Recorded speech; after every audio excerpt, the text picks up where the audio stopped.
Salve, salve! Estamos por aqui, que bom que você chegou. Vamos falar hoje sobre o impacto das doenças psicossomáticas no ambiente de trabalho? Assunto sério, né? Mas como trabalhar bem essa dor? Esses incômodos, muitas vezes, roubam totalmente nossa capacidade de pensar, agir e, inclusive, os nossos aspectos inerentes ao trabalho. As empresas já falam muito sobre doenças físicas e como preveni-las. Mas será que a saúde mental também está sendo vista pelas organizações? Como nós devemos incentivar nossos colaboradores a praticarem, por exemplo, o autoconhecimento? Um ambiente seguro e aberto certamente evitará que o trabalhador adoeça. Estimular e colaborar no desenvolvimento de estratégias, de promoção de bom-estar e de saúde integral do indivíduo. Essa é uma das preocupações das empresas que estão ligadas aí em tudo que está acontecendo no mundo de hoje. Vamos entender como isso flui no sentido psicológico da coisa? Nossa, complicou! Mas agora as meninas lá vão descomplicar. Por isso não sai daí, que é pai bola daqui a pouquinho. Tá todo mundo de volta.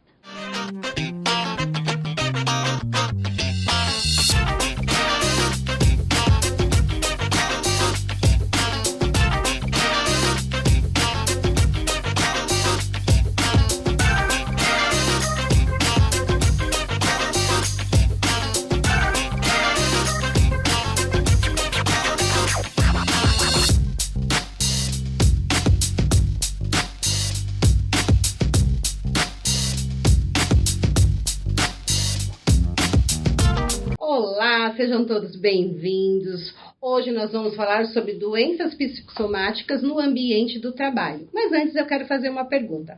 Quando a gente tem uma queda, quebra um osso, qual é o profissional que a gente vai buscar? Ortopedista. Muito bem. E quando a gente está depressivo, doente, meio cabisbaixo, desanimado, qual que é o profissional? É o Google. Muito bem. Que mais?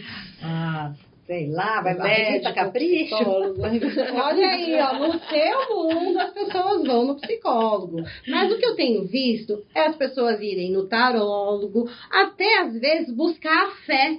E aí, gente, é um ponto muito importante que eu quero trazer aqui. Quando você vai buscar a fé, está tudo certo, porque nós somos um conjunto integral, corpo, mente e espírito. Porém, no caso da depressão, que é também uma doença psicossomática, ela precisa de um especialista, um profissional, porque existe um desequilíbrio hormonal, bioquímico, entendeu? Então, é por isso que eu estou falando aqui, brincando com vocês, porque é cada um no seu quadrado. Então, agora eu quero saber aqui de vocês, como que é, na área de cada uma, essa questão da saúde mental? E aí? Importantíssima. Eu estudo muito o poder das emoções. Inclusive, uma autora chamada Bárbara Fredrickson, que ela é uma especialista da psicologia positiva, e ela traz todo um estudo demonstrando o quanto as emoções positivas influenciam positivamente a nossa saúde e, ao contrário disso, o quanto as negativas também impactam negativamente na nossa saúde, resultando em uma série de doenças. Então, respondendo a sua pergunta, quando a gente não está funcionando bem, quando algo está, de fato, disfuncional, precisamos imediatamente buscar reverter isso, buscar ajuda, porque se nós não fazemos isso, começam dores de estômago, dores de cabeça, problemas no intestino, entre outras questões. Então, tem muita importância sim. Eu acho interessante, que tem até, o pessoal não fala que é úlcera nervosa. Vocês lembram desse termo? Úlcera nervosa. Claro que é um problema no estômago, no caso, né? Só que causado por motivos emocionais, mas virou doença no corpo mesmo. É o tal do psicossomático ou somatopsíquico, né? Então, só que a pessoa está sentindo aquele nervoso, ela vai ao médico e o bom médico vai dizer, agora procure um psicólogo, né? O bom médico. Olha, eu tenho uma mentoranda que ela é psicóloga, e aí a gente trocou saúde mental por saúde emocional. E pasme vocês, a procura aumentou e muito. Porque quando a gente fala saúde mental, já vem todo aquele estigma, né? Do doido, do preconceito e etc. quando você fala saúde emocional, você já tira esse estigma do termo. Então, você consegue ter uma acessibilidade muito maior às pessoas. Então, eu acho que antes de mais nada, a gente precisa tirar o estigma de cima da saúde emocional, da saúde mental. Eu acho que a gente já tem uma dificuldade também de entender, né, que está com a saúde mental, emocional fragilizada. E pelo menos eu tenho, agora está melhorando, mas eu tenho essa dificuldade de você entender qual é o sentimento que você está, né, sentindo, nomear esse sentimento, poder identificar a causa, né, da dor, do problema, por que você está com essa questão, com esse problema, para poder também procurar ajuda, né? Ou procurar ajuda que te auxilie nesse autoconhecimento. É bem complicado, né? Porque eu falo que quando nós fazemos lá a escola, nós aprendemos tudo, matemática, história, mas nós não aprendemos a dar nome para as nossas emoções. Como nós não aprendemos a nomear as nossas emoções, nós confundimos uma angústia com uma dor de estômago. Nossa, eu estou sentindo um negócio no coração, um aperto no coração, quando na verdade eu estou sentindo uma tristeza. A gente vai aprendendo desde a infância a dar nome porque a gente sente no órgão, no físico, mas a gente não aprende a dar nome para aquela emoção que levou a colocarmos a atenção no nosso corpo. Então, a doença psicossomática, ela vem muito desse lugar, né? E seja no trabalho, seja nas relações, porque você imagina uma criança. Quando ela tem um irmão, nasceu o irmãozinho agora, e a criança ia muito bem para a escola sem problemas nenhum. Mas nasceu um irmão e ela fala, eu não quero mais ir para a escola. O que é comum acontecer? Ela começa, na hora de ir para a escola, estou morrendo de dor de cabeça, ela dá maior show, a pressão, a febre sobe, e aí os pais são obrigados a deixar o bebê, muitas vezes, e ir até o hospital, porque é quase morte. E quando chega lá, o profissional fala, mãe, não tem nada, né? Nem febre ele já não tem mais. Ou seja, já perdeu a escola, já não corro o risco de ir para aquele lugar, a minha mãe está aqui comigo, meu pai também, então pronto, agora eu posso ficar bom. Então a doença psicossomática, ela vem a partir desse lugar. Se nós tivéssemos um espaço de escuta, nós não precisaríamos adoecer, né? Nessa linha de raciocínio da Eunice, trabalhando com mulheres empreendedoras dentro das organizações, o que eu tenho percebido, que é muitas vezes, como às vezes a gente não sabe qual o motivo da dor, é físico, quando a gente tem uma dor emocional, a gente também não sabe o motivo. E é preciso aprender. Então, o que eu percebo são as pessoas sobrecarregadas por alguma coisa e que aquilo está fazendo mal para a sua saúde mental ou emocional, como a Luísa colocou, e elas não sabem. Procuraram um especialista, como você disse. Eu, Liliane, eu demorei a entender que eu precisava de um terapeuta. E fui buscar um terapeuta para me ajudar a cuidar da minha saúde mental. Eu acho importante dizer que não é simplesmente tive um problema emocional, vou para o terapeuta. Não é isso, mas é entender quais são as emoções que você tem e o porquê. Você deve procurar um especialista. Perfeito. E eu vou trazer aqui a explicação que eu dou para as crianças. A primeira coisa, quando a criança chega, eu pergunto para ela, você sabe o que faz um psicólogo? Algumas falam que sim, outras não. Então, eu falo para ela, quando você está com dor de barriga, qual é o médico que você vai? Aí, ou ela fala, onde você vai? Ele fala, no médico. Eu falo, então, o psicólogo, ele é um médico, porém, ele é um médico das emoções, dos seus sentimentos. Sabe aquele momento que você tá com medo, que você tá ali no seu quarto chorando e não sabe por que você tá chorando? Então, é exatamente isso que vocês falaram, essa dificuldade de eu nomear o que eu estou sentindo. E essa questão para você também que está em casa, para que eu vou no psicólogo? Eu não sou doido, eu não sou maluco. E aí também o que eu explico? Essa questão, né, quando a gente fala o que é louco, então a gente está falando de um transtorno mental, então você também não é só o psicólogo, você vai no médico que é o psiquiatra, entendeu? Então, quer dizer, a gente tem realmente muito trabalho a se desenvolver nisso. Mas quando eu escolhi esse termo psicossomática, porque é uma das minhas pós-graduação, porque, pegue o nome.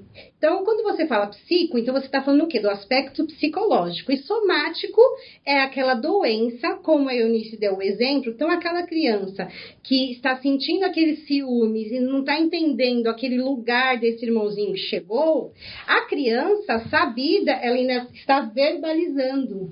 Então, as doenças psicossomáticas são todas as vezes que você não verbaliza, você não dá expressão. Então, o corpo, o que ele faz? Ele adoece como forma de ganhar expressão. E no próximo bloco nós vamos falar então sobre aquela frase: o corpo fala do que a alma cala. No próximo bloco.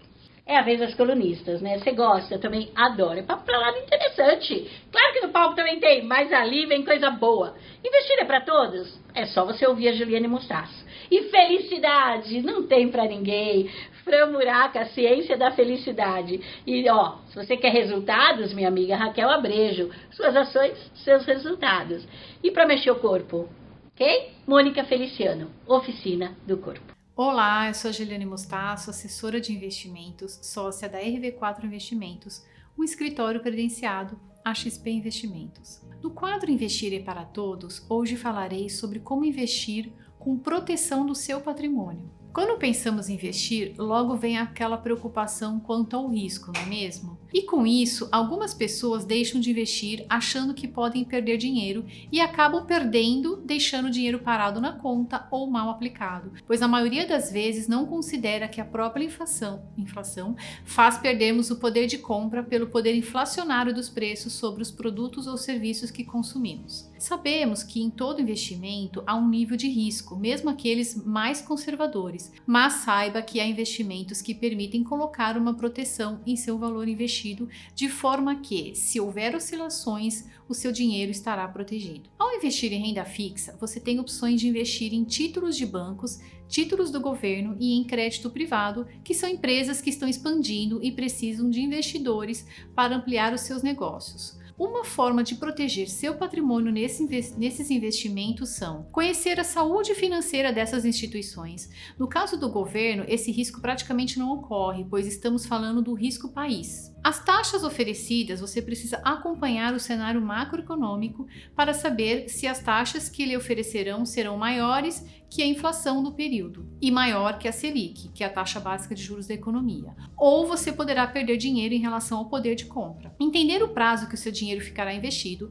Há investimentos que possuem prazos para o valor ficar investido, e se você não tiver essa informação e precisar resgatar antes do vencimento, poderá perder parte do valor investido. Tudo isso precisa ser esclarecido no momento de realizar a aplicação. Na renda variável, alguns cuidados devem ser tomados. Conhecer a empresa que estiver comprando as ações, diversificar em setores diferentes, não comprar ou vender ações por impulso, é preciso se informar sobre o cenário macroeconômico e muito cuidado com as especulações. Conforme o cenário macroeconômico, é possível estruturar operações que lhe darão proteção em oscilações de queda das ações. Agora que você já sabe que é possível investir de forma segura, te convido a experimentar a começar para obter no futuro a sua independência financeira. Me siga nas redes sociais que te dou várias dicas de investimentos. Obrigada!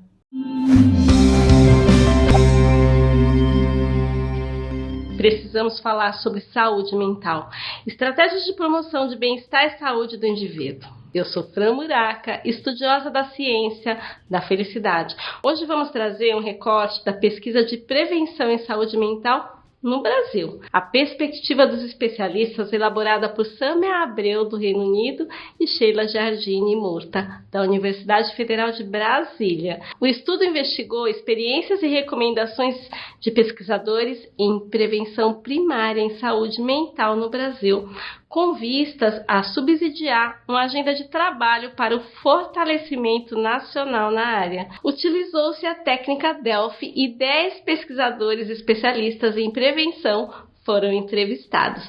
Investimentos na aproximação entre pesquisa e extensão, incremento do ensino de prevenção, parceria com diversas áreas de conhecimento e estudos de validação de instrumentos para avaliação de programas foram citados como necessidades. Foram apresentados recursos pessoais, profissionais e ambientais, percebidos como apoiadores para a construção da carreira.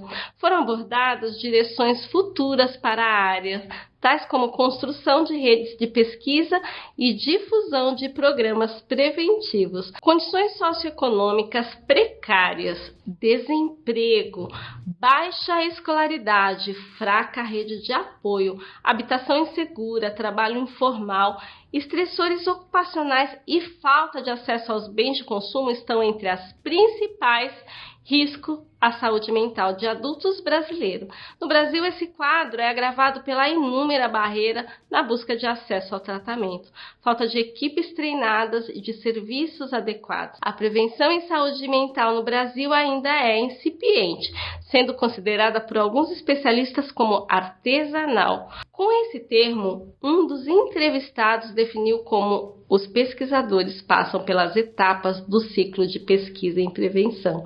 Em sua fala, o pesquisador afirmou: artesanal no sentido de você pensar a ferramenta, pensar o recurso, implementar um projeto piloto para poder aperfeiçoar. O que tudo isso tem em comum com bem-estar e felicidade é que, naturalmente, pensar na saúde, no bem-estar, nos levam a estratégias para alcançar a felicidade. Alguns estudiosos já definiram: dormir bem faz bem, tomar um banho bem quentinho, praticar a gratidão, entre tantas outras atitudes simples, além de ter um espaço de descompressão no seu trabalho, aquele cantinho de leitura ou de silêncio, arejado e cheio de verde natural, como plantas e o colorido das flores te ajudam a recompor as forças e a apreciar o belo. Parece um abraço na alma e, claro, você fica mais feliz. Eu sou Fran Muraca e esse é o quadro Ciência da Felicidade. Eu te espero na próxima semana. Até lá!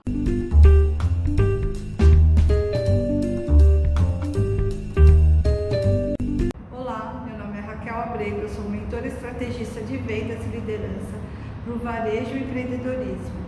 E vou estar aqui com vocês toda semana no quadro Suas Ações, Seus Resultados. E hoje a gente vai falar sobre como você está se destacando no mercado. E aí, você está pensando? Você já saiu em busca de procurar emprego ou uma nova função, ou ser promovido na sua empresa, ou alcançar ou comprar uma empresa, ser um empreendedor? Então, para tudo isso você precisa se destacar. E como você tem feito isso? A maioria das pessoas não sabe como fazer isso. E a melhor forma é você se aprimorando todos os dias. Com o quê? Com você estando com pessoas que sejam do que você quer fazer, convivendo com pessoas que façam o que você quer fazer, que sejam melhores do que você quer fazer, porque você acaba tendo relevância, você acaba andando com pessoas que são melhores do que você. Sejam elas em estado social, sejam elas em conhecimento, sejam elas no degrau onde você quer chegar, um empreendedor de sucesso, numa empresa de sucesso. Mas como eu faço isso, Raquel? O seu networking. Já ouviu falar o que é isso? São os seus contatos. É na hora que você abre a sua agenda e vê quem realmente está lá, quem realmente você convive, quais são as pessoas que você troca ideias, quais são as experiências que vocês trocam. Você, quando está com um problema, você sabe a quem consultar? Então, a maioria das pessoas não sabe. Ter um mentor, ter pessoas que sejam melhores que você e já alcançar o sucesso que você almeja, isso você começa a ter relevância para os outros, porque você começa a ter assuntos diferentes, você começa a se tornar interessante. E uma outra coisa é você estar sempre estudando, você sempre estar se aperfeiçoando, porque o mercado, os negócios, todos os dias eles mudam. Então você estar fazendo isso, se aperfeiçoando e tendo contato com outras pessoas melhores que você, com mais sucesso, é o que vai fazer você também ser relevante para o outro. E se você gostou do conteúdo e quiser saber mais, me siga nas redes sociais.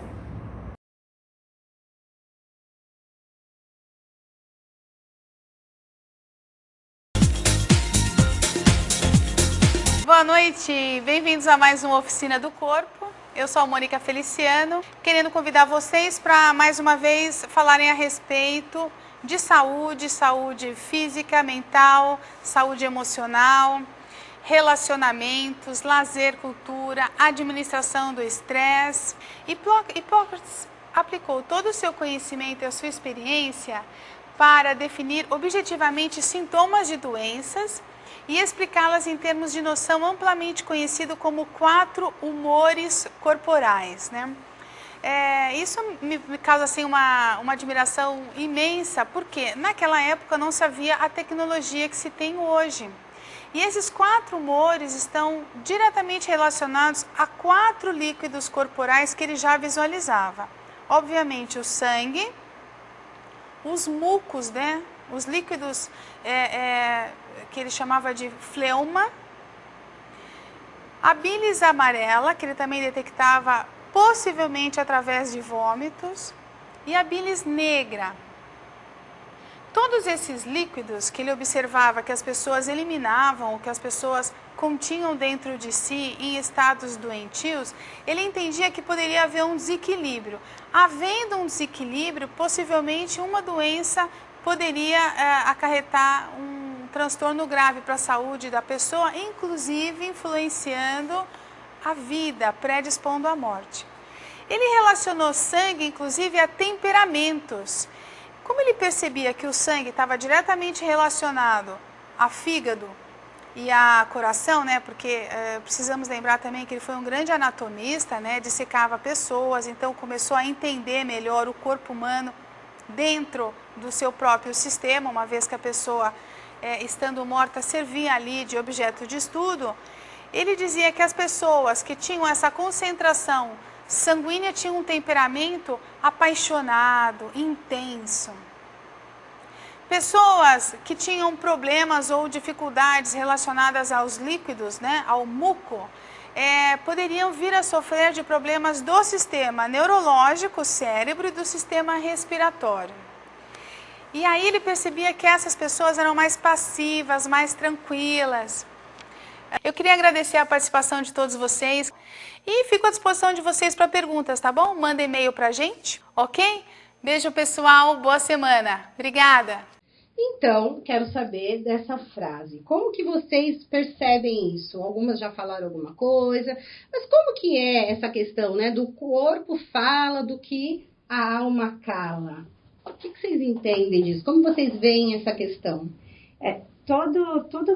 A nossa saúde, as doenças, segundo estudos e o que eu acredito, elas são resultado das nossas emoções. O que significa isso? Quando a gente está vibrando numa emoção negativa ou sentindo com muita frequência sentimentos como a raiva, como o medo, a ansiedade, isso acaba liberando alguns hormônios, enfim, no nosso organismo, que acabam refletindo em problemas de saúde. Por isso que é muito importante que todo tratamento, tudo que a gente possa fazer na nossa saúde, seja visto de uma forma integral. Corpo, alma e mente. Esse conjunto de fatores, quando são tratados e cuidados, eles acabam resultando de uma forma muito significativa no nosso bem-estar. E quando a gente está bem, a gente é mais produtivo, os nossos relacionamentos melhoram, a gente faz tudo com mais amor e com mais gosto, ou seja, a gente vive muito melhor. Perfeito. E como que a gente leva isso para essa questão do trabalho mesmo? É importante a gente tocar nesse tema, né? Para quem aqui está nos assistindo, porque muitas vezes o trabalho, né, causou essa doença psicossomática. E hoje a gente já tem muitos processos, muitas ações por doenças ocupacionais, né? Então, às vezes, a causa, lógico que você vai ter que provar que essa doença, né, teve um nexo de causalidade com os comportamentos, com o ambiente de trabalho, né? De repente, alguém que sofre muita pressão e acontece bastante em ambiente, por exemplo, bancário, né? que você tem muita pressão, tem que cumprir meta, e se não é um ambiente saudável, causa acidente do trabalho, aumenta o custo da empresa, aumenta, né, impostos também, vai refletindo em muitas outras questões aí. Veja bem, a inteligência emocional, falando dessa saúde mental e saúde emocional, ela é uma inteligência que você conhece tanto as emoções fora de você, do externo, e o quanto elas te afetam, e as suas emoções internas, e o quanto elas te afetam. Conhecer as emoções e agir de forma inteligente é muito difícil. E dentro das organizações, como você falou, é o seguinte, as pessoas foram lá para trabalhar. E as empresas falam pouco sobre isso. Só que é muito raro alguém que pega as emoções, põe no pacotinho, põe lá no armário, deixa lá de fora, entra na empresa e agora eu vou tomar minhas decisões todas racionalmente. Mas minha mãe está doente, o meu filho teve um problema, eu estou com minha dívida lá. Então, e as emoções aqui, como é que ficam? A inteligência, na verdade, não vai deixar minhas emoções de fora, mas vai fazer com que eu tome as melhores decisões nesse momento. E a gente passa por decisões, por emoções, gente, igual aquele exame do coração. É assim, ó, a nossa vida é um sobe e desce. E eu acredito que não existe um equilíbrio contínuo. A pessoa que fala que está no meu equilíbrio emocional, olha, ele não oscila, tem um problema. Assim como a pessoa que vive com a saúde emocional no zero ou a que vive no máximo. Os extremos estão falando que existe algo de errado. Nas organizações, o que eu digo as empresas precisam falar sobre isso. Precisam falar sobre saúde emocional, inteligência emocional. A própria Fran Muraca fala muito sobre a ciência da felicidade e as empresas estão começando a falar sobre isso. Quanto mais a gente fala, mais a gente conhece, mais a gente consegue resolver. Talvez não dominar, mas acho que resolver, buscar, né, ajuda.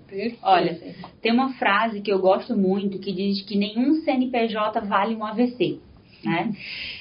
Eu tenho uma aluna que ela é palestrante e ela é psicóloga, e ela estava indignada que ela foi convidada para falar sobre ansiedade, né, para uma empresa grande, uma plateia de 300 pessoas, e ela tinha 15 minutos para falar.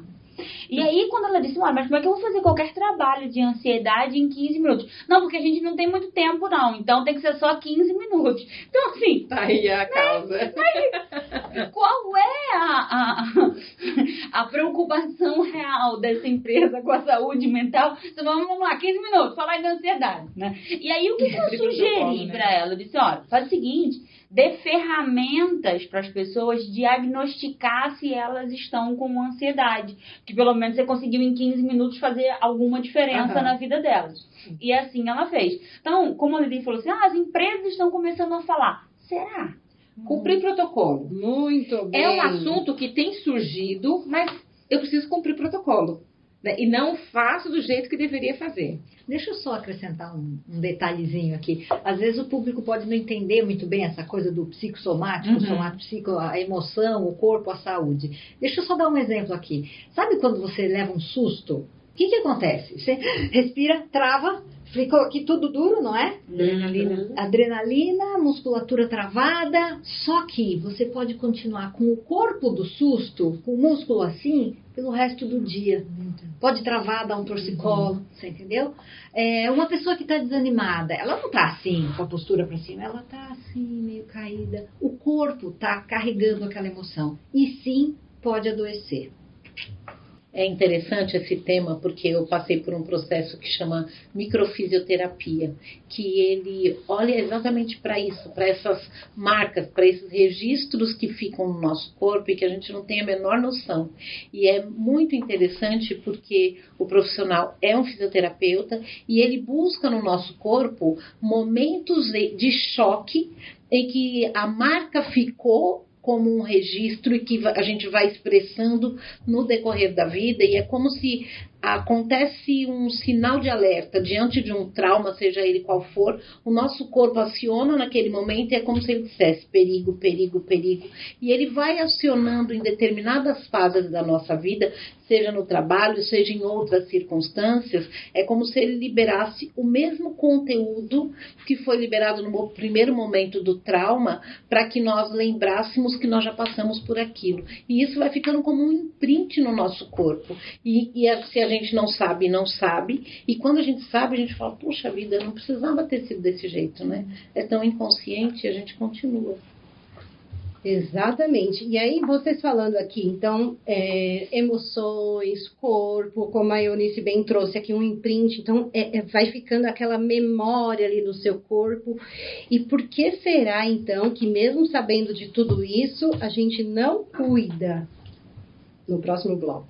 E agora, Kátia, é com você. O papo tá bom com a Eli lá e com as meninas, né? Eu tô adorando. Mas tem mais gente bacana chegando agora. Eu adoro a Pá Falcão. E essa história dela trazer o jogo da vida deixa a gente pensando, né? Logo em seguida, a gente tem Paulo Maier com painel de arquitetura e negócios. E para terminar o dia de hoje, Liana Pensanha com tendências e negócios. Olá, eu sou Silvia Zampilli, mentora e psicóloga. Estou aqui a convite da minha amiga Pá Falcão. Você é muito indecisa? Já passou por longos minutos decidindo entre 2 ou mais opções, mesmo que a decisão não fosse assim tão complicada? Você sabia que a indecisão é um sinal de falta de confiança em si mesmo? Você pode ter desenvolvido essa insegurança após um ocorrido traumático ou ter trazido o hábito de buscar validação alheia antes de tomar uma decisão ainda no berço. Mas seja como for, é preciso trabalhar essas questões adormecidas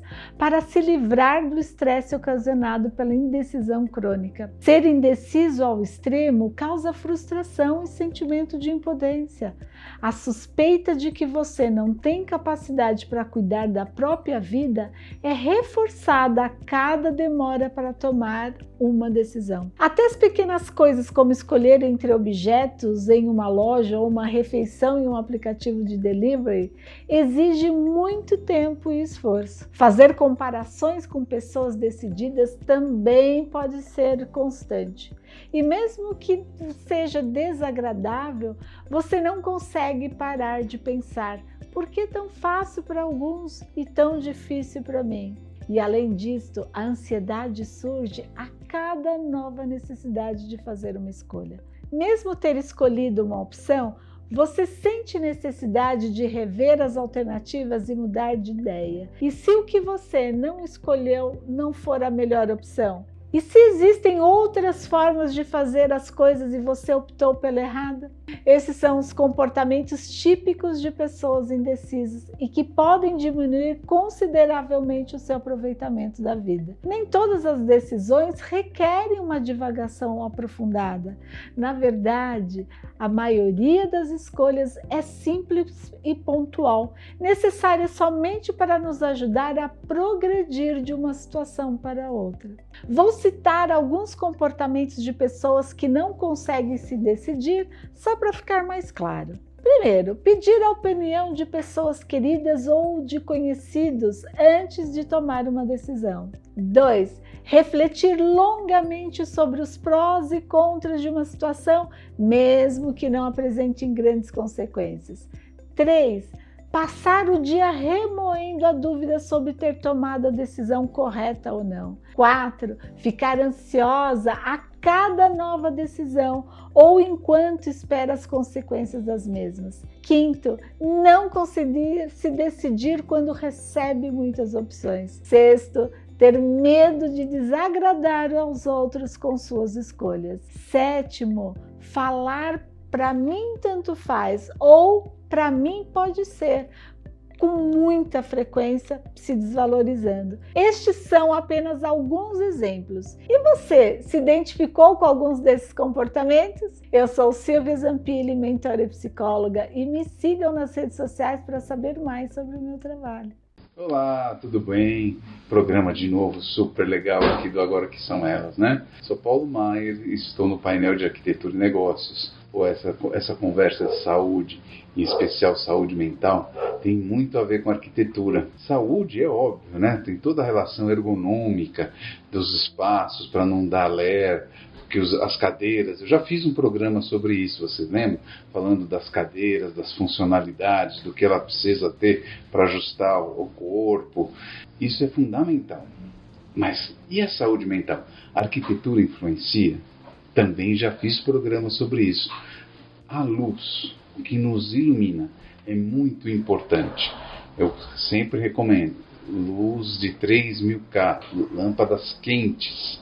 elas dão uma sensação mais confortável para os ambientes e dão uma qualidade de luz. A informação que chega no cérebro da gente é mais próximo da luz do sol. E a luz do sol, a gente tem tudo a ver com qualidade de saúde, com as pessoas saudáveis, né? Você quer sempre ver uma pessoa mais moreninha, bronzeada, do que aquelas pessoas brancas, pálidas. Quem coloca uma lâmpada de 6.000K, 6.500, pessoal, vai ver todo mundo azulado, todo mundo pálido.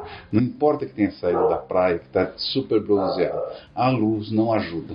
Mas tem muitos outros fatores que vão complementar isso no ambiente de trabalho.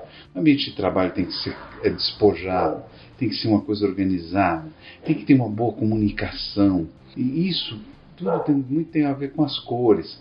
Pode pintar um ambiente de cinza, por exemplo? Pode, mas tem que compensar isso com coisas alegres, com sensações alegres. Tá? Então você compensa com um vaso de flor vermelho, com uma quantidade de vegetação, bastante planta no ambiente. Isso tem tudo a ver com uma coisa que se fala muito, chamada biofilia, que é trazer a madeira para dentro do ambiente de trabalho, que é trazer a vegetação, tá? Trazer coisas vivas, plantas, flores. Isso tudo é muito importante para deixar o ambiente de trabalho de uma forma confortável, aconchegante, e que a gente goste de estar lá e se sinta muito bem. Contribui na saúde mental. Não resolve o problema, mas contribui. Um ambiente bem planejado, biofilicamente falando, tem mais pessoas saudáveis trabalhando lá e contribuindo com a saúde de todos os seus colaboradores, seus clientes, seus fornecedores, todo mundo que está presente na sua empresa. Espero que tenham gostado dessa dica. Qualquer coisa me contatem nos telefones que estão aqui embaixo. Paulo Maier. Até o nosso próximo programa. Olá pessoal, sou Liana Peçanha da Limpt Análise Estratégica de Indicadores, no quadro Tendências de Negócio. Hoje em dia, as empresas, no ambiente de negócios, a gente tem falado muito sobre saúde mental. E o termo psicossomática, que já tem sido estudado há muitos e muitos anos, veio à tona com tudo no período da pandemia. Então, quando a gente está falando de psicossomática, nós estamos pensando no ser humano, esse ser humano, ele tem não só o lado mental dele, mas ele tem outras dimensões, a biológica, que está todo relacionado à hereditariedade, a ergonomia no trabalho, para poder proteger a parte física do corpo. Nós estamos falando também no social, na interação entre as pessoas, por exemplo, dentro da empresa, e no psicológico, como é que eu vou manter um ambiente saudável, sem estresse, gerenciando o estresse, sem chefes abusivos. E o que ocorre? Essas três dimensões estão totalmente interligadas. E quando a gente está falando de qualidade de vida no trabalho, se você quer fazer práticas de bem-estar dentro do seu ambiente corporativo, você precisa se preocupar com essas três dimensões, e a gente sugere também a quarta, que é a prática organizacional, que é a dimensão organizacional. Esse modelo BPSO 96 foi proposto pela Limoges França. Ele parte dessas quatro dimensões dentro da empresa, práticas relacionadas a essas três dimensões anteriores que eu falei, mais dimensões relacionadas ao orgulho da empresa, por exemplo, a cultura, treinamento que a empresa pode dar. Então, que práticas a empresa está oferecendo para a pessoa poder crescer lá dentro da empresa. E quando eu estiver falando em tudo isso, eu estou falando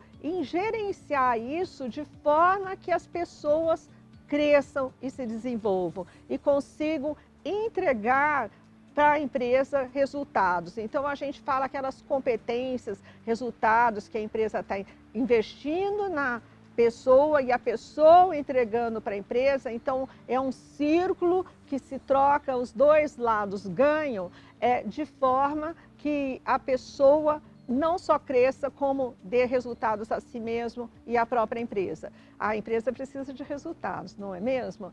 E eu também gostaria de falar que nessa parte psicológica, nessa dimensão, é muito importante o autoconhecimento. O que você está fazendo para se conhecer melhor? Eu sou Liana Peçanha E eu estou falando da casa Airbnb, espaço para treinamento e eventos. E eu estou usando um acessório da Sun Charms Joia. Procura a Malu, se você gostou. Primavera. Quem não tem uma primavera? Claro, todos nós estamos na primavera e a Programoda também. Eu amei, vocês não estão sentindo, mas, gente, tá uma delícia.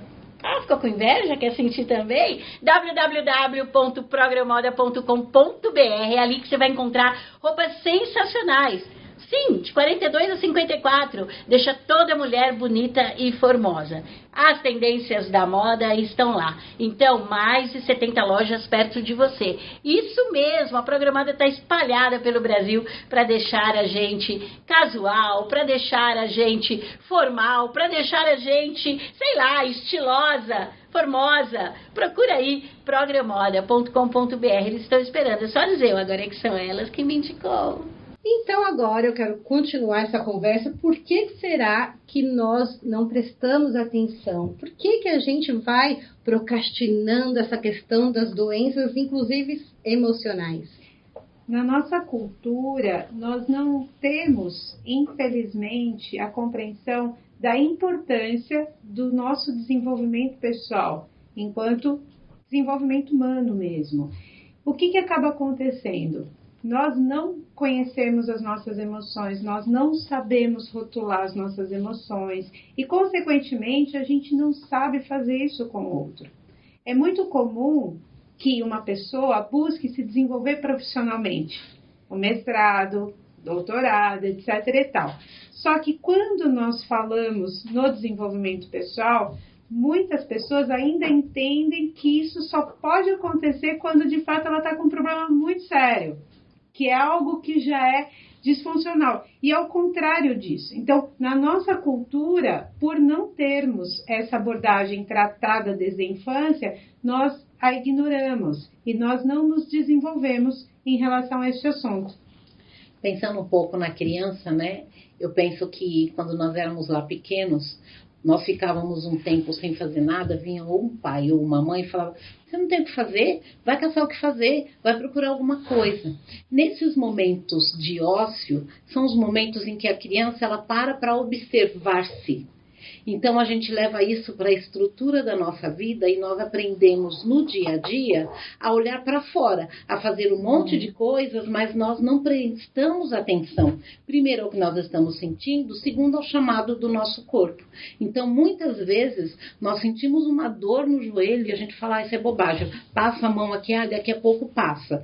E não é nada, como se verdadeiramente não fosse aquilo. A vida vai dando sinais de que tem alguma engrenagem que não está funcionando e a gente vai dando uma de morto, surdo, finge que não está percebendo que aquilo não é conosco, só que é o nosso corpo que paga a conta.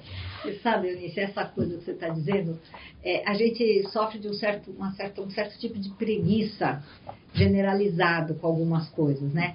Da psicologia econômica tem um termo que chama de desconto hiperbólico. Vou explicar. Sabe aquele regime que só vai começar na segunda-feira, mas na outra, não nessa. Várias providências que a gente tem que tirar, mas que não estão no nosso foco, que vão tirar a gente do ritmo, ou que vão gastar energia, dá preguiça. E é uma preguiça que promete pra gente mesmo assim: não, lá naquele outro dia, na outra segunda-feira, aí eu vou estar animada, aí eu faço. E é assim que a gente faz com a saúde da gente, é assim que a gente faz com as primeiras providências que vão mudar alguma coisa no nosso jeito, no nosso comportamento. A gente adia num jeito muito fantasioso, como se no futuro eu vou estar melhor que hoje para tomar as providências, o que não é verdade.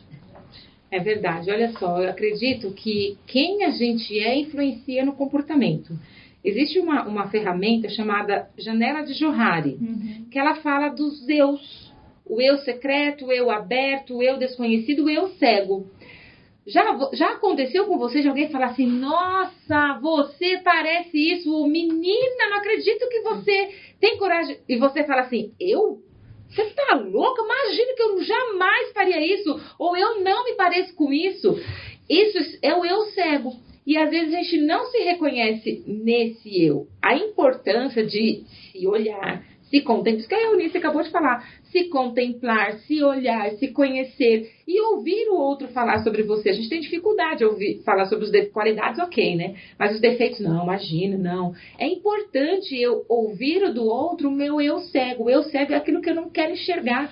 E isso muitas vezes me faz adoecer. E essa autoconsciência, desse autoconhecimento, desse me conhecer, não é algo que a gente aprende desde pequeno na escola. As faculdades, no nível graduação, a gente começa a falar dentro de gestão de pessoas, por exemplo, da inteligência emocional, quanto isso reflete na produtividade, as teorias motivacionais. Então, os alunos, os profissionais que estão chegando no mercado, estão começando a chegar no mercado com um conhecimento vago ou raso.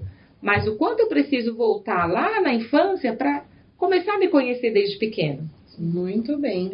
Acho que você tocou um ponto, né, no pessoal do RH, né, geralmente o setor do RH da empresa, que traz bastante essa conscientização, mas chega num certo ponto que o RH também fica limitado, né? Sim. Porque ele também obedece ordens. Então, quem está lá em cima, né, toda a liderança, a gestão da empresa precisa ter essa conscientização, né? E aí, outro ponto que eu também queria chegar é, a gente fica adiando, né, Rita?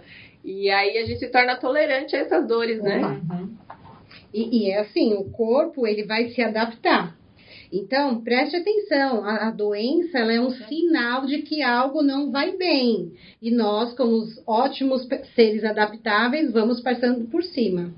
E outra coisa, né, é que a gente também é da cultura do analgésico, né? Sim. Então, eu tô tendo uma dor, essa dor tá me incomodando, em vez de eu ir ver por que tá doendo, eu tomo alguma coisa para não sentir a dor. O problema continua, a dor seria um alerta. A causa, né? Tratar a causa, né? Inclusive, isso justifica as pesquisas que nós, no Brasil, somos líderes na depressão e na ansiedade. Olha, eu acho que é muito difícil a gente cobrar essa consciência da saúde emocional quando a gente tem outras cobranças que são muito mais culturais, né? Por exemplo, teve uma época que eu trabalhava de 15 a 17 horas por dia e nesse ano eu fui internada 5 vezes com infecção renal, né? Era infecção urinária, passava para os rins e etc. Até que a última vez eu fui para UTI, passei 17 dias na UTI. Então, a minha convicção do eu tenho que ser bem-sucedida, eu tenho que conquistar, eu tinha me divorciado, então eu estava reconstruindo minha vida, né? Eu tenho que conseguir reconstruir a minha vida, era muito mais forte, né, do que efetivamente olhar para a minha doença psicossomática que estava dando ali infecção. Na última vez, eu já tinha certeza absoluta que eu ia para o hospital, e aí eu falei assim, não, eu primeiro preciso entregar esse projeto, para depois eu ir para o hospital, né? Foi a vez que eu fui direto para a UTI. Então, a nossa sociedade, ela impõe pressões muito mais fortes na gente do que a pressão do vai cuidar da tua saúde mental. É verdade. Bom, então é unânime que todos concordam a questão da prioridade. E falando em prioridade, eu escolhi aqui uma frase do Dalai Lama, onde ele fala justamente isso. Os homens perdem a saúde para juntar dinheiro, depois perdem o dinheiro para recuperar a saúde. E por pensarem ansiosamente no futuro, esquecem do presente de forma que acabam por não viver nem o futuro. E vivem como se não tivessem, vive e morre como se não tivesse vivido. Então, espero que esse programa tenha trazido um alerta para você repensar na sua prioridade e olhar para suas doenças no corpo físico, que é muito importante. Você acha mesmo que alguém para em pé sozinho, sem ajuda de ninguém? Eu vou te dizer que eu não. Por isso que eu adoro meus patrocinadores e meus apoiadores. Quer fazer negócio? Quer fazer negócio, internacionalizar o seu negócio? Ah, Kátia, mas eu não falo inglês, eu não falo outra língua. Quem disse que precisa? O Clube de Negócios de Mulheres de Portugal faz isso por você. Internacionaliza o seu negócio falando a nossa língua, a língua portuguesa. Procura lá a Rijarda Aristóteles, a nossa querida presidente. Não, Kátia, eu quero só uma renda extra. Então, é claro, Dermocosméticos, da nossa querida Kika Chamas, está esperando você para te dar a oportunidade de você ser uma representante pelo Brasil.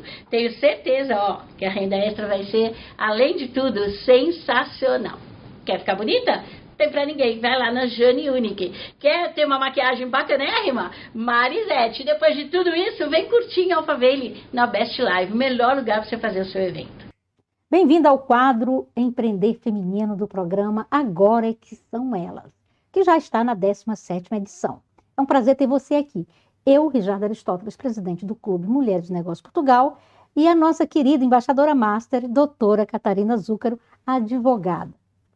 E hoje eu quero trazer uma reflexão para você, não é uma reflexão, uma conversa. Todo mundo fala sobre marcas hoje. Você já parou para pensar sobre a sua marca? Será que a sua marca é de fato uma marca sustentável? Mas afinal de contas, o que é marca sustentável?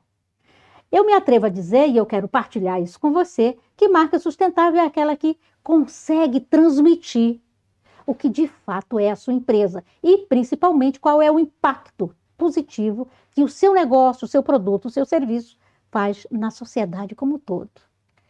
E aí, como é que está a sua marca?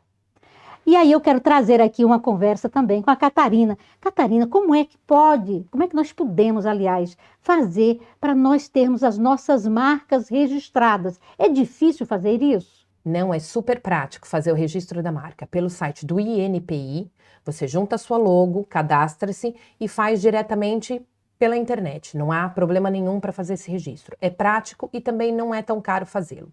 A questão é, antes de qualquer coisa, antes de fazer logotipo, antes de fazer papelaria, cartões de visita, trate de fazer o registro da marca. Porque imagina, você faz o registro, gasta um dinheirão e depois essa marca já existe ou confunde-se com alguma que já também existe. Perda de dinheiro e perda de tempo. Faça essa pesquisa e boa sorte. Então, hoje nós falamos sobre 2 tipos de visão da marca. A marca que tem um propósito, você tem que ver isso antes, e a marca formal que você tem absolutamente que registrar. Então, olha aí que boas dicas você teve aqui no nosso quadro Empreender Feminino. Nos vemos seguramente na próxima semana.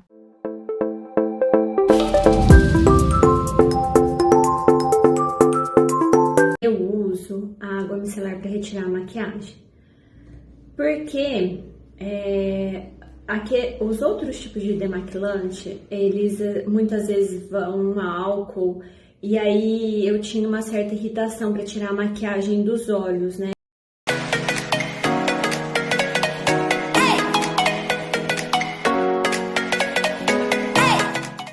Depois que eu retirei a maquiagem com a água micelar, eu gosto de finalizar aplicando o óleo de rosa mosquita, que ele ajuda a hidratar a pele, ele é um grande regenerador da pele.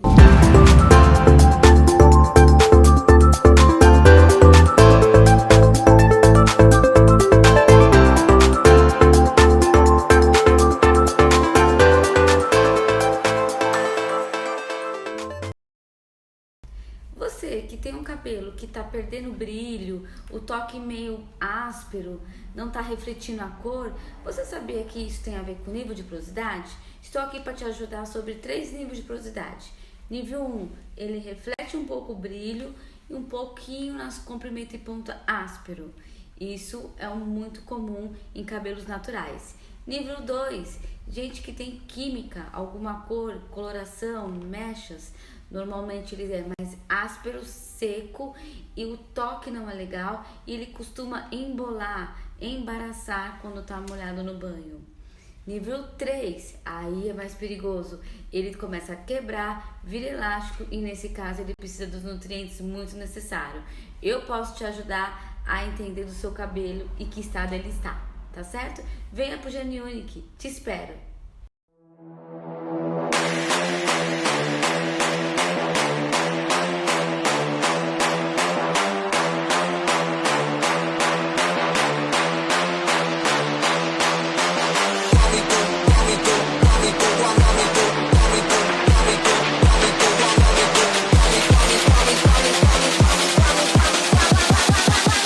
me do my two-step.